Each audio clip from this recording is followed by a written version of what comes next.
한번 따라서 하십시다. 포도주가 떨어진 인생. 식당에 밥이 떨어지면 곤란하겠죠. 살집에 살이 떨어져서도 안 됩니다. 떡집에 떡이 떨어져도 안 되고요.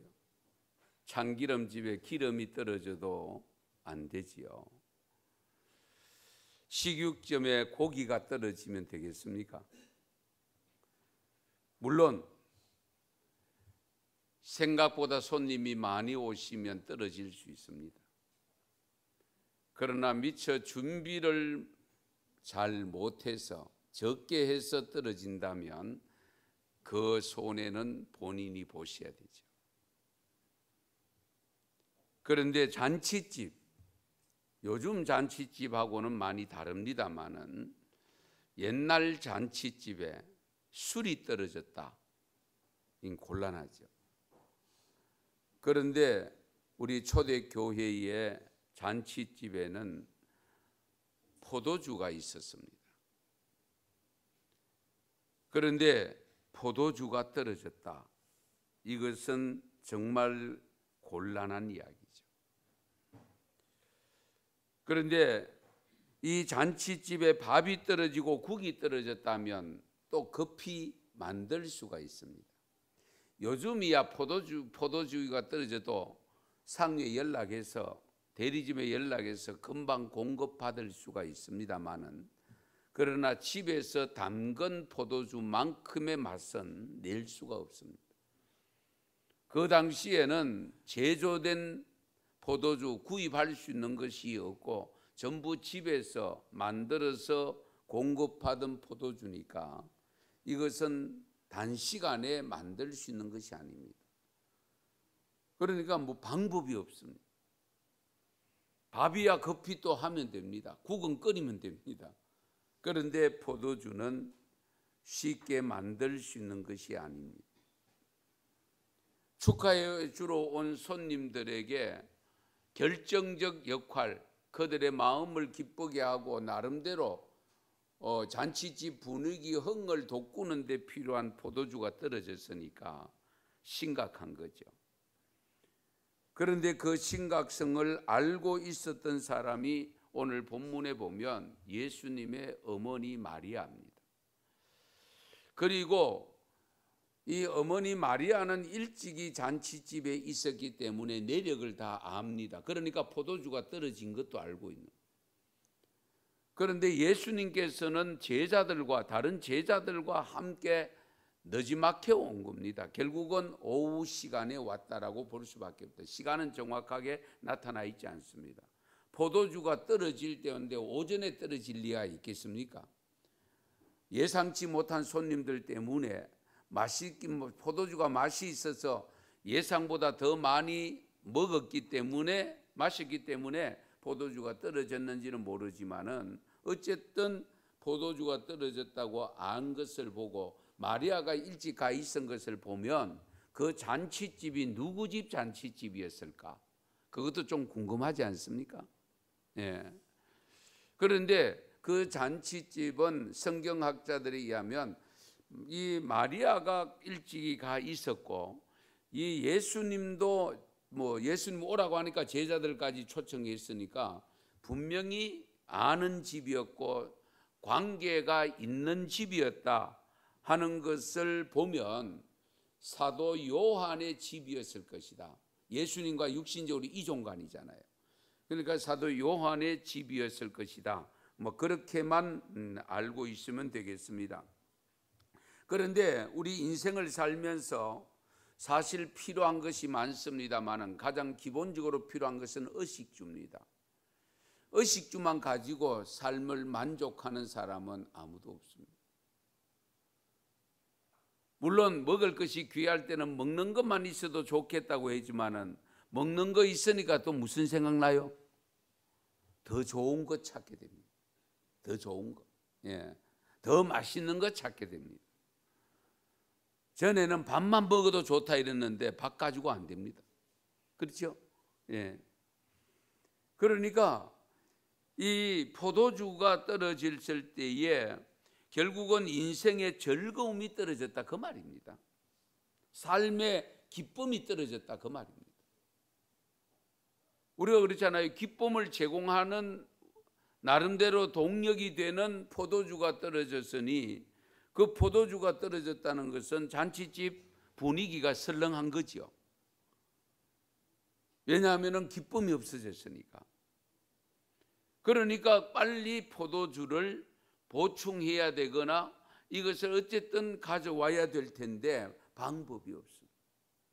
그런데 마침 예수님이 제자들과 함께 나타났을 때에 우리 예수님의 어머니 마리아가 결정적인 생각을 가지고 저 아들 예수님이면 포도주를 해결할 수 있다고 생각이 들었던 거예요. 예. 성도 여러분, 여러분들이 지금 살아가는 삶에도 혹 포도주가 떨어진 것처럼 사는 분들이 있을 수 있고, 또 우리는 정작 괜찮다고 하지만은 우리 주위에 포도주가 떨어진 인생의 삶을 사는 사람들도 의외로 많이 있음을 발견할 수가 있습니다. 기쁨을 잃어버리고 즐거움을 잃어버리고 삶의 가치를 잃어버리고 삶의 의미를 잃어버리고 사는 사람들이 의외로 많이 있습니다. 그러면 이분들에게 필요한 포도주, 이분들의 삶에 진정한 행복을 안겨줄 수 있는 포도주가 어디에서 어떻게 해결할 수 있을 것인가, 그 해답을 주고 있는 말씀이 오늘 본문 내용입니다. 사실 우리가 살아보지만 늘 행복하게 산다는 것, 그것 또한 쉬운 것이 아닙니다. 순간순간 행복하는데, 그런데 그 행복조차도 빨리 잃어버리게 만들고 그 행복을 앗아가는 경우들도 많이 있지 않습니까? 여러분, 마돈나 크면은 여러분 다 아시죠? 완전히 재벌이었습니다. 그렇게 누가 봐도 야, 마돈나 같으면은 정말 행복한 삶을 고백할 수 있겠다고 생각했지만은 기자가 물었습니다. 당신 행복합니까? 그런데 엄청난 대답을 합니다. 행복하기는커녕 행복한 사람을 내가 지금까지 만나본 적이 없습니다. 우리가 볼 때는 외부적으로 볼 때, 외관적으로 볼 때 엄청난 행복을 누리면서 살 수 있을 것 같은데, 그 주위에는 행복한 사람들이 많이 있을 것 같은데 의외의 대답을 합니다. 행복하기는커녕 행복한 사람을 만나본 적이 없다. 왜 그런지 아세요? 욕망이 크기 때문입니다. 욕망이 크기 때문에 행복을 못 느끼는 거예요. 그 마돈나 주변에 가난한 사람 있겠어요? 못생긴 사람 있겠어요? 다 한가락 하는 분들입니다. 잘난 분들입니다. 나름대로 떵떵거리면서 사는 사람들입니다. 그러니까 만족이 없으니까 행복을 못 느끼는 거죠.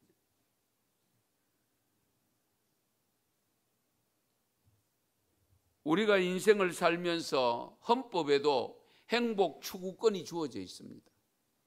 누구나 행복을 추구할 수 있는 권리가 주어져 있는데, 문제는 그 권리마저도 잃어버리는 경우가 있는가 하면 그 권리조차 제대로 누리지 못하는 경우들이 많이 있습니다. 성도 여러분, 우리가 믿음의 생활을 하고 영생의 소망을 갖고 살고 있습니다마는 제가 하나 여쭤보겠습니다. 행복한 삶을 살고 있습니까? 그러면 무엇 때문에 행복합니까? 무엇 때문에? 어떻게 하면 행복할 수 있습니까? 그렇다고 해서 날마다 포도주를 마실 수 있는 것은 아니잖아요. 오히려 또 포도주 마시지 말라고 하잖아요. 성찬식 때나 가능하지. 이 물로 포도주를 만든 사건, 오늘 깊은 내용을 우리가 깊이 한번 생각해 보십시다. 왜 물로 포도주를 만들어야 했는가? 물로 포도주를 만들어야 했던 환경을 먼저 조금 세밀하게 살펴볼게요. 오늘 말씀의 시작이 어떻게 시작되는지 여러분 아시죠? 사흘째 되던 날 이렇게 시작합니다. 그럼 언제부터 사흘째 되던 날인가? 왜 이 내용 사흘째 되던 날을 이 서두에서 밝히고 있는가? 이 사흘째 되던 날은 언제부터인가? 빌립과 나다나엘이 예수님으로부터 부름받고 난 사흘째 되던 날입니다.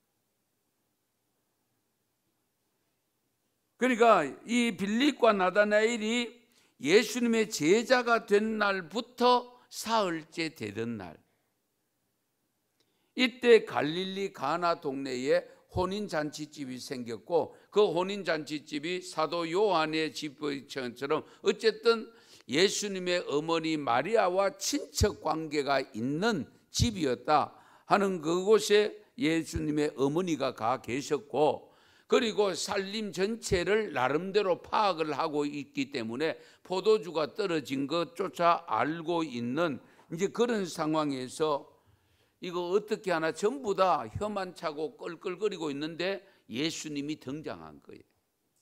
예수님이 찾아오신 거예요. 그러니까 이 어머니 마리아는 예수님이 아들 예수가 오자마자 느닷없이 하는 말이 있습니다. 저들에게 포도주가 떨어졌단다. 이 잔치집에 포도주가 지금 떨어졌단다. 그러니까 이 포도주가 떨어졌다는 말을 들었던 우리 예수님께서 그래요? 어떡하지요? 네가 한번 만들어 봐라. 뭐 이럴 수 있잖아요. 그런데 그 포도주가 떨어졌다는 말을 받은 예수님께서 정말 우리가 생각해도 상식 밖의 대답을 합니다. 여자여, 그것이 나와 무슨 상관입니까? 그러나 아직 내 때가 안 됐습니다. 나의 때가 안 됐습니다. 어머니여 이렇게 부른 게 여자여라고 불렀습니다. 이거는 어쩌면은 주인이 하인을 부를 때에 쓰는 표현이잖아요. 여자여 하는 거. 그런데 그 어머니가 그 말에 대꾸하지 아니하고 오히려 하인들을 시켜서 뭐라고 이야기하는 거야? 저 예수님이 시키는 대로 해라. 예수가 시키는 대로 해라. 이런 것을 보면 어머니 마리아가 수가 고단수입니다. 한번 생각해 보세요. 기분 나쁜 소리잖아요. 여자여 거기 내가 무슨 상관입니까? 어머니는 아들을 믿고 이야기했는데, 그렇잖아요. 아들이면 포도주를 해결할 수 있다라고 생각해서 지금 이야기를 하고 있는데 아들은 능청맞게 여자여라고 부르고 거기다가 내가 그것과 무슨 상관이냐고 또 이야기합니다. 그러면서 내 때가 아직 안 되었습니다. 그런데도 불구하고 예수님의 어머니는 이 하인들에게 예수님이 시키는 대로 해라. 그 말이 떨어지기가 무섭게 예수님은 어떻게 합니까? 하인들에게 저 빈 항아리에 물을 채워라. 또 하인들도 한번 생각해. 아무리 하인이지만은 종이지만은 빈 항아리 물 채우고 뭐 어떡하겠다는 겁니까? 한번 생각해 보세요. 이치에도 맞지 않고 전혀 생각할 수 없는 일인데 그러면 불평이 생길 수 있잖아요. 비록 하인이지만은. 그런데 하인들은 어떻게 이미 예수님의 어머니 마리아로부터 받은 말씀이잖아요. 시키는 대로 해라. 그러니까 물을 떠다가 6 항아리를 다 채웠어요. 채우고 나니까 어떻게 됩니까? 떠다 드려라. 그 맹물 떠다 드렸다가 어떡하려고? 우리가 조금만 상식이 있다면 거절할 수밖에 없습니다. 그리고 그 물 떠다 드렸다고 뭐 어떡한다는 거예요? 누가 물 요구합니까? 포도주를 요구하고 있는데. 그런데도 불구하고 오늘 본문에 보면 이 하인들이 그 물을 예수님이 시키는 대로 떠다 드립니다. 그 떠다 드리는 그 물을 마시는 그 축하객들, 하객들이 갑자기 연회장이 놀랍니다. 보통 잔치집에는 우리가 그렇잖아요. 처음에 오시면 잘 내놓고 늦게 가면은 좀 못한 거 내놓고, 그것이 우리 생활도 그런 부분이 있잖아요. 그런데 이 집의 포도주가 맛을 보니까 지금까지 먹은 포도주보다 비교할 수 없는 좋은 포도주가 생기니까 신랑을 불러가지고, 야, 다른 잔치집에 가면은 보통 처음에 좋은 거 내놓고 마지막에는 좋지 않는 걸 내놓는데 이 좋은 포도주를 어디에 숨겼다가 내놓았느냐. 뭐 신랑도 어떨떨하죠. 뭐 모르잖아요, 전혀. 어떻게 이 포도주가 생겼는지. 우리가 무슨 문제를 만나더라도 가장 먼저 해야 할 일은 문제를 해결할 수 있는 능력을 가진 사람을 찾는 것이 우선입니다. 그러다 보니까 우리는 온갖 사람, 이 사람을 좋을까, 저 사람 만나면 좋을까, 저 사람 만나면 해결될까, 저 검사 만나면 해결될까, 뭐 별의별 사람들을 먼저 생각하는 경우가 많습니다. 그런데 오늘 본문에 예수님의 어머니는 예수님을 생각하고 있었던 거예요.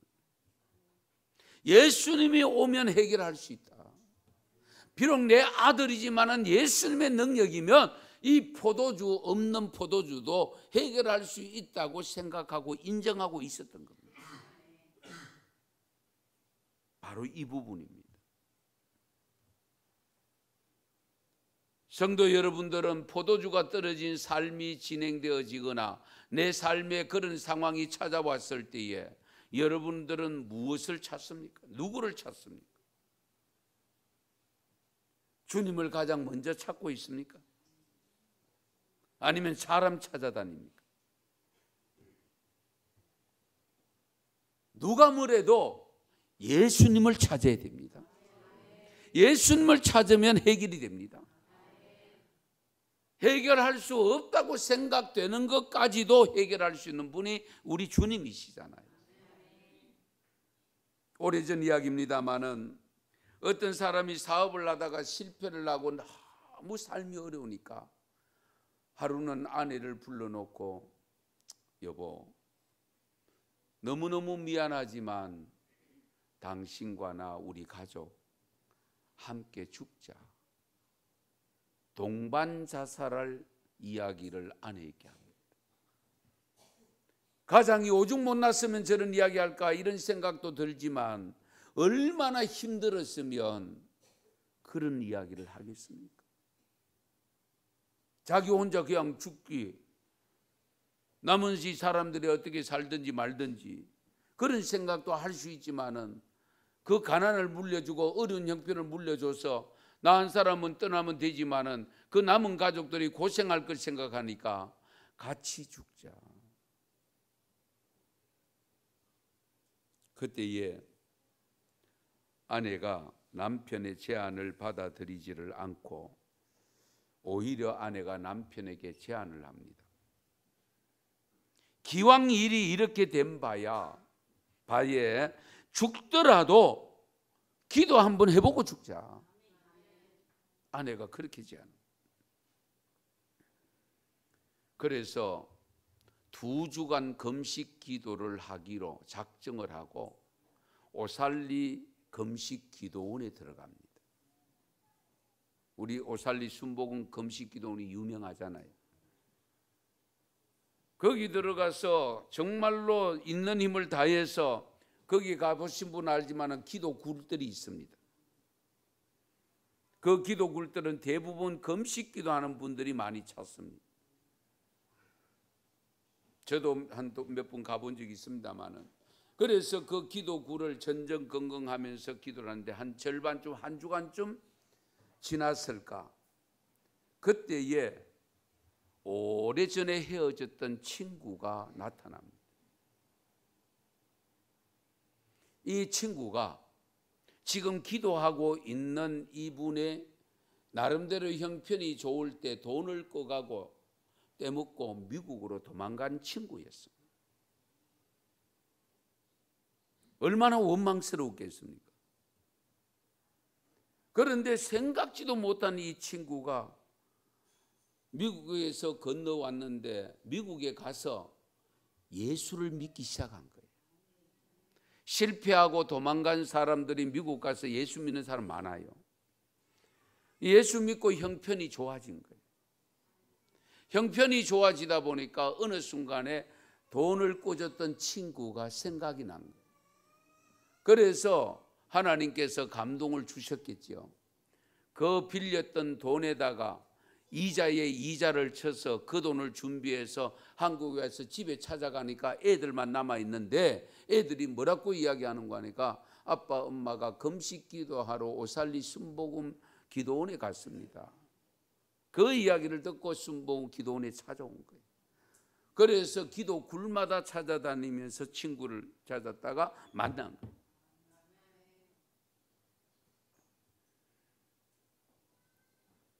그래서 이 친구가 그 빌렸던 돈을 다 내려놓아서 친구에게 갚아주는 이 친구가 깜짝 놀라요.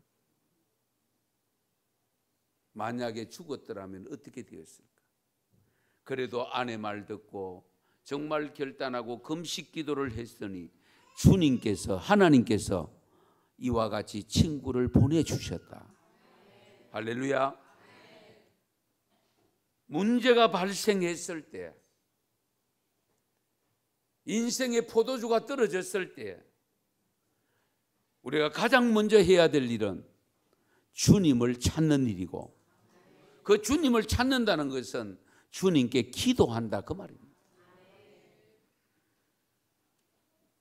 이미 주님을 찾으면 주님을 찾는 순간에 문제가 해결되기 시작합니다. 왜? 하나님께서 주관하시기 때문에. 우리가 여기서 기도할 때 유의해야 될 것이 있는데 그건 뭐냐면 기다림입니다.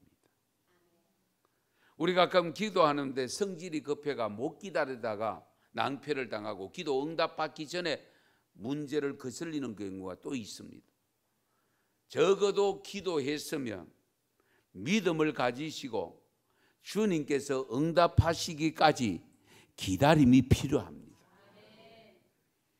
물론 여기에 조금 전에 예를 들었던 분은 오래 기다리지를 않았죠. 2주간 작정하고 기도하는 사이에 절반 한 주간 기도했더니만은 하나님께서 너무도 급했던지라 급히 보내주셔서 기도의 응답을 받고 해결이 되었습니다마는 우리가 기도할 때에 항상 기다림이 필요하다는 것을 잊어서는 안 됩니다.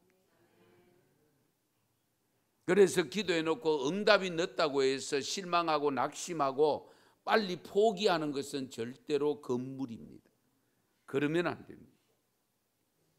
적어도 기도를 했으면 하나님께서 들으시고 응답하실 때까지 기다려야 되는데, 응답이라는 것도 여러분 잘 알지요? 응답도 3가지 종류가 있습니다. Yes, OK, No, 기다려. 기다려. 3가지입니다. 그런데 우리는 OK만 응답인 줄 압니다. 아닙니다, 여러분. 하나님 보실 때는 아닐 수 있잖아요. 그러면 아닌 것도 응답입니다. 그리고 당장 나는 급한데 하나님은 안 급하셔. 하나님은 기다려. 그럴 수 있거든요. 아무리 바빠도 내가 하고 싶다고 해도 안 되잖아요. 그것이 반드시 때가 있다는 것, 이 점도 염두에 두고 있어요. 그래서 기도하면서 기다릴 줄 아는 것이 중요합니다.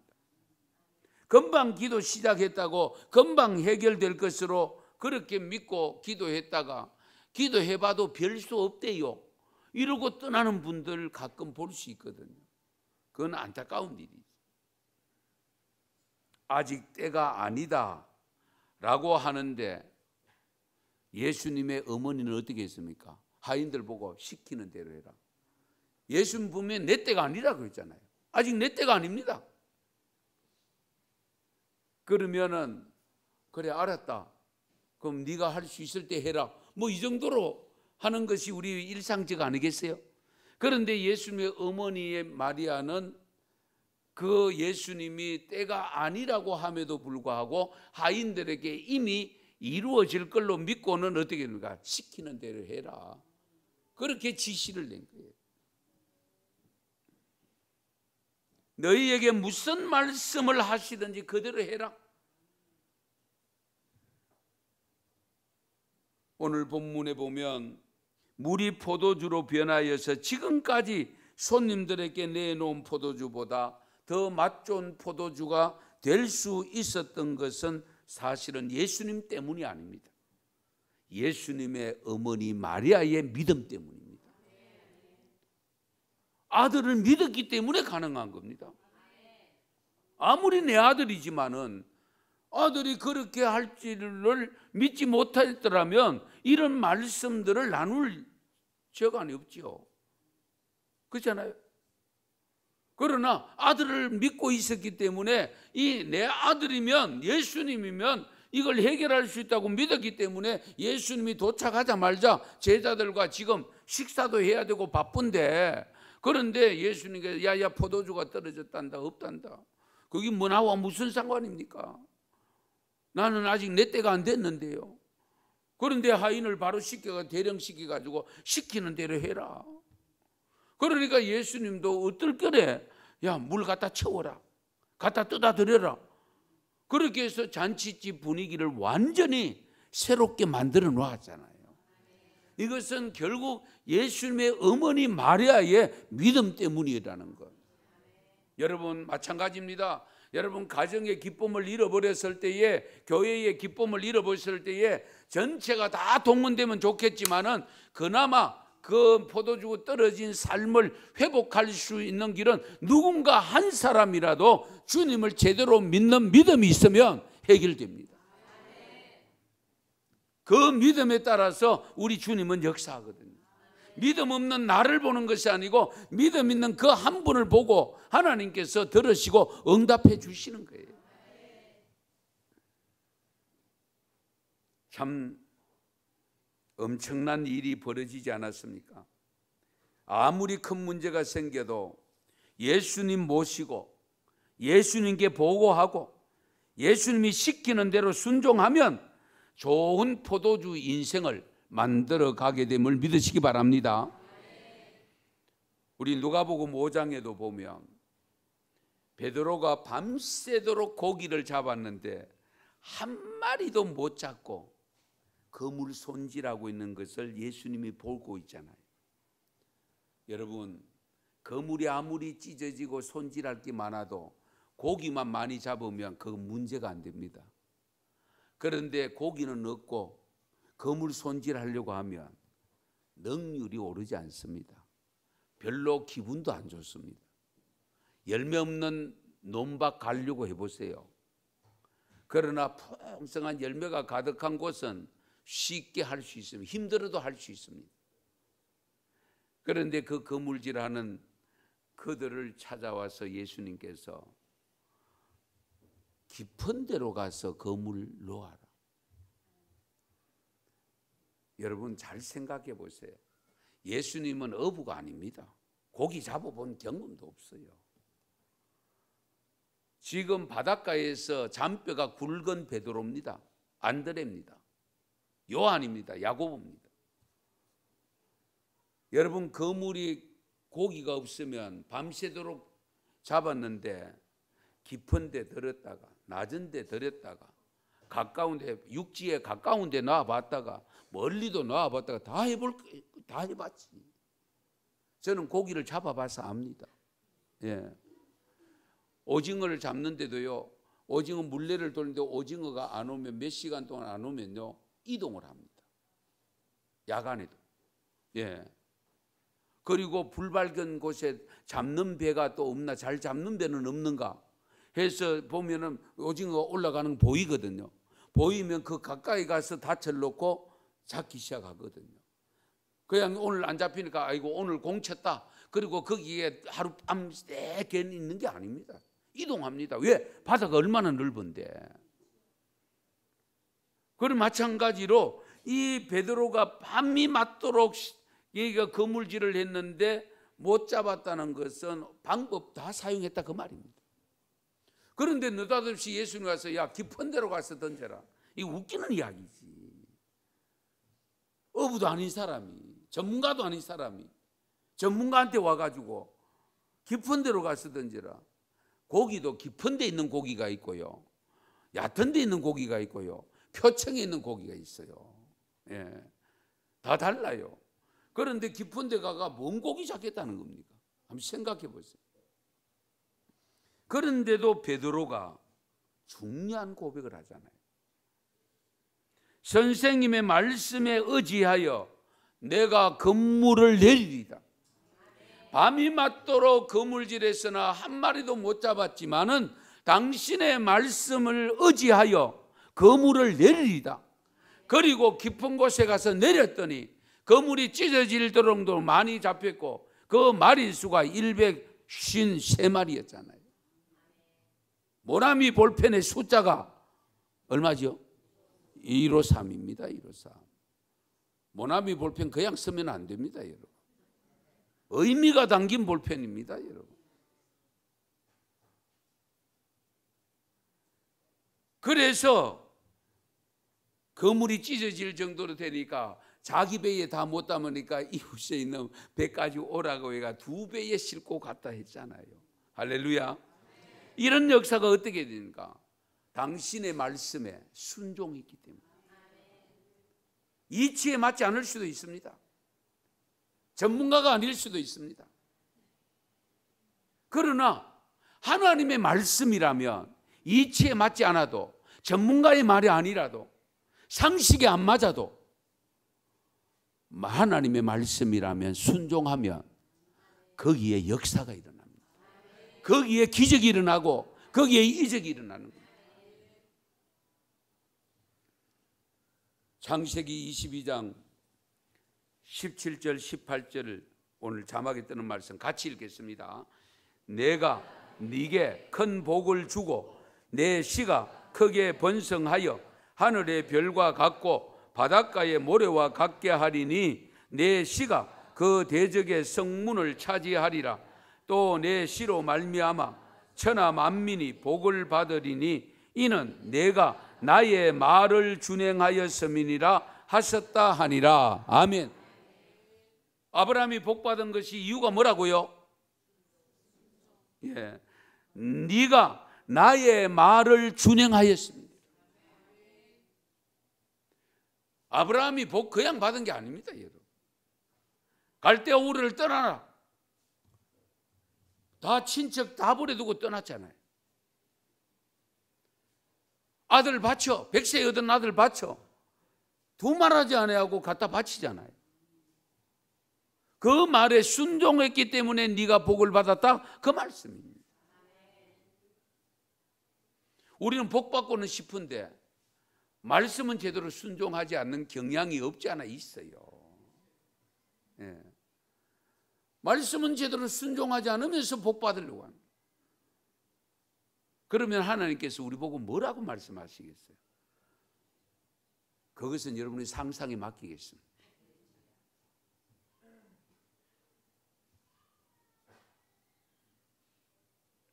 우리가 항상 염두에 두어야 될 것이 있는데 그게 뭐냐면 무슨 내용의 말인가가 중요한 것이 아닙니다. 문제는 그것이 누구의 말인가가 중요한 겁니다. 누군가의 말입니다. 아무리 가능성이 보이고 계획성이 있어 보여도 사람의 말이라면 안 될 수 있습니다. 그러나 아무리 말 같지 않는 말이라도, 전혀 불가능해 보이는 말이라 할지라도, 얼토당토 안 하는 말 같을지라도 주님의 말씀이라면 그것은 하면 됩니다. 이 점을 우리가 항상 염두에 두셔야 돼요. 그러므로 주님의 말씀이 확실하다면 힘들어도 순종해야 되고, 손해가 되더라도 순종해야 되고, 억지로라도 순종하면 기적을 일으킵니다. 그래서 믿음으로 순종해야 됩니다. 순종을 언어로 표현하는 것이 우리가 아멘이잖아요. 여러분 지금 아멘하고 있어요. 그런데 그 아멘은 입술로서의 아멘으로 끝나면 안 돼요. 삶으로서, 행동으로서 끝나는 아멘이어야 됩니다. 그럴 때에 기적을 경험하고 체험할 수 있습니다.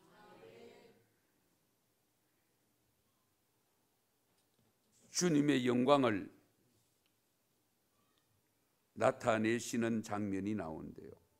왜 그러면 예수님께서 그와 같은 이적과 기적을 베풀었는가? 물로 포도주를 만들었는가? 오늘 본문 11절 같이 읽겠습니다. 11절 같이 읽습니다. 예수께서 이 첫 표적을 갈릴리 가나에서 행하여 그의 영광을 나타내심에 제자들이 그를 믿으니라. 아멘. 예수님이 이 표적을, 물로 포도주를 만드는 첫 번째 표적인데, 이 표적을 가나에서 행한 근본적인 이유가 뭐냐? 영광을 나타내시기 위함이었고, 다른 하나는 잘 믿지 못하는 제자들로 하여금 믿게 하기 위함입니다.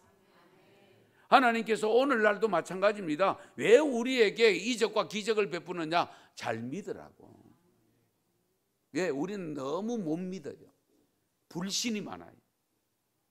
믿는다고 하는데 제대로 못 믿어요. 그렇기 때문에 초신자들에게 특히 이적과 기적을 많이 베풀어 주십니다. 왜? 그것 보고 믿으라고. 혹시라도 인생의 포도주가 떨어진 채로 세상만 탓하고 주님을 제대로 찾지도 않고 만나지도 않은 채 원망만 하고 있는 분은 없습니까? 지금까지 맛보지 못한 포도주로 행복한 삶을 살고 싶지는 않습니까? 지금 어렵고 힘든 여정이 어쩌면 처음 것보다 더 좋은 포도주를 준비할 수 있는 기회인지도 모릅니다. 다만 주님의 말씀에 순종하면 말입니다.